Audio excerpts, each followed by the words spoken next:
Hi guys, so to create your pattern I have some cardstock paper, a large cup, my scissors, and I have my pen. And what I'm going to do is basically I'm going to use this cup face down to start to create the pattern for my flower. This cup is probably about 4 inches in diameter, so you can do it as big or as small as you want. I like to start off a little bit big, 4 or 5 inches, and then make my way smaller. And so once you trace it, you're going to get a circle like this.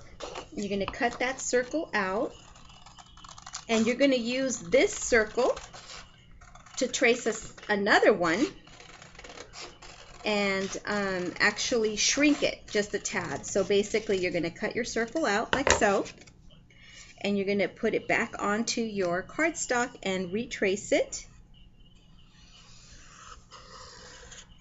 And by eyeballing what you just traced, as you can see, it looks like that. You're just going to make it slightly smaller, and it doesn't have to be perfect. It just, and you make a smaller one, and you cut out that smaller circle. And so essentially you're going to do the same process to cut out 4 circles. As you can see, here's my original tracing. Here's the second one that I made that's just a tad smaller. And so you're going to do this same process so that you have a total of 4 circles. Okay guys, so I've finished cutting out my pattern. I've got my 4 circles in different sizes.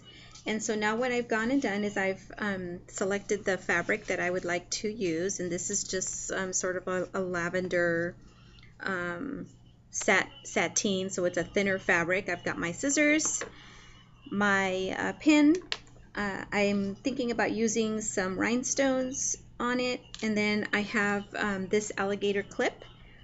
I'm gonna just put it on a hair clip, and I get these through the Paper Mart, so it's papermart.com. They're pretty cheap. I think they turn out to be about 10 cents a piece or something like that, so it's a pretty good price. So what I'm gonna do is I'm gonna take my fabric on the back side, and I'm going to trace 2 of these circles. I'm going to trace each circle twice so that I get 2 circles of each size in the fabric. As you can see, I've got them all traced, 2 of each size, and then I'm going to cut it out. And then what we're going to do in the next video is I'm going to show you how you can put it all together.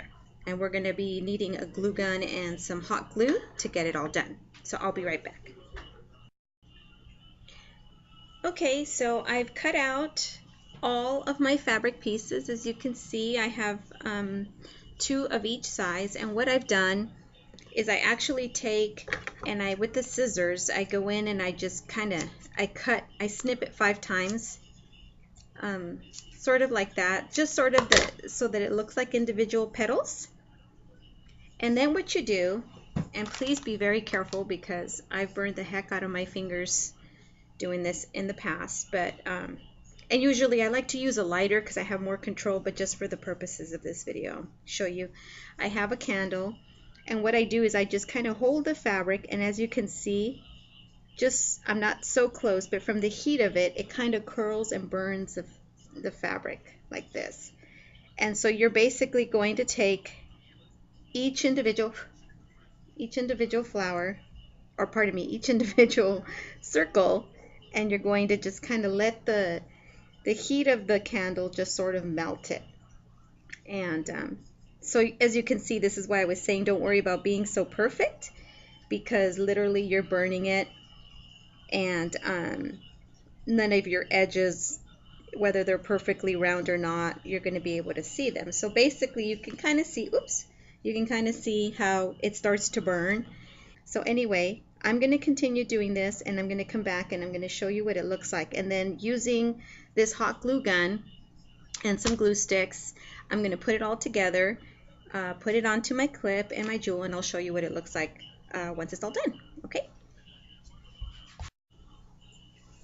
Okay, so I've finished burning all of my fabric pieces, and what I like is that the burning of the edges sort of gives the fabric this little darker edge look, and so it almost looks like a real flower. And so what you're going to do is you're going to take your biggest pieces first, and you're going to put a dab of hot glue right in the center, just a small dab, and then you're going to get your other piece and put it on top and just kind of stick it on.